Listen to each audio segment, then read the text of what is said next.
નમસ્કાર દર્શક મિત્રો, બોડેલી નંબર 1 ન્યૂઝમાં આપનું સ્વાગત છે। નસવાડી માર્ગ અને મકાન વિભાગમાં છેલ્લા 4 દિવસથી અરજદાર ભૂખ હડતાળ પર ઉતરેલા છે। તેઓના સમર્થનમાં સર્વ સમાજના લોકો આવ્યા। ભ્રષ્ટાચારની વિરોધમાં 16 ફેબ્રુઆરી 24ના રોજ નસવાડી માર્ગ અને મકાન પેટ વિભાગ નસવાડી કચેરી ખાતે અરજદાર રાહુલ કુમાર ગુપ્તા તેમની માંગણીને લઈને ભૂખ હડતાળ પર ઉતરેલા છે।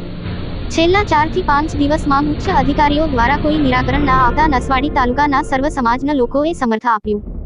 નસવાડી તાલુકાના આદિવાસી સમાજ, માલધારી સમાજ અને તમામ જ્ઞાતિના લોકો અરજદારને મળીને તેમને સમર્થન આપ્યું। તમામ લોકો રાહુલ કુમાર ગુપ્તાને સમર્થન આપીને મામલતદારને આવેદનપત્ર આપ્યું।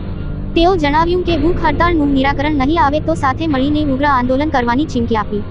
હવે જોવું રહ્યું કે અધિકારીઓ ક્યારે ઘોર નિંદ્રામાંથી જાગશે। અહેવાલ ઉસ્માનભાઈ ઈંડાવાળા, નસવાડી। અમારા નસવાડી તાલુકામાં આદિવાસી વિસ્તારમાં જે કામો થઈ રહ્યા છે તે કામોના ભ્રષ્ટાચારને લઈને આ રાહુલભાઈ જે માંગણી કરી છે અને જો આમની ભૂખ હડતાળ નહીં સમેટાય તો આવનારા દિવસોમાં ઉગ્ર આંદોલન થશે।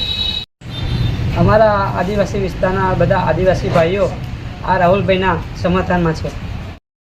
અવનવા રોજબરોજના સમાચાર જોવા માટે જોતા રહો બોડેલી નંબર 1 ન્યૂઝ ચેનલ। ને જો આપે અત્યાર સુધી આ ચેનલને સબસ્ક્રાઇબ ન કરી હોય તો સબસ્ક્રાઇબ કરો ને શેર કરો।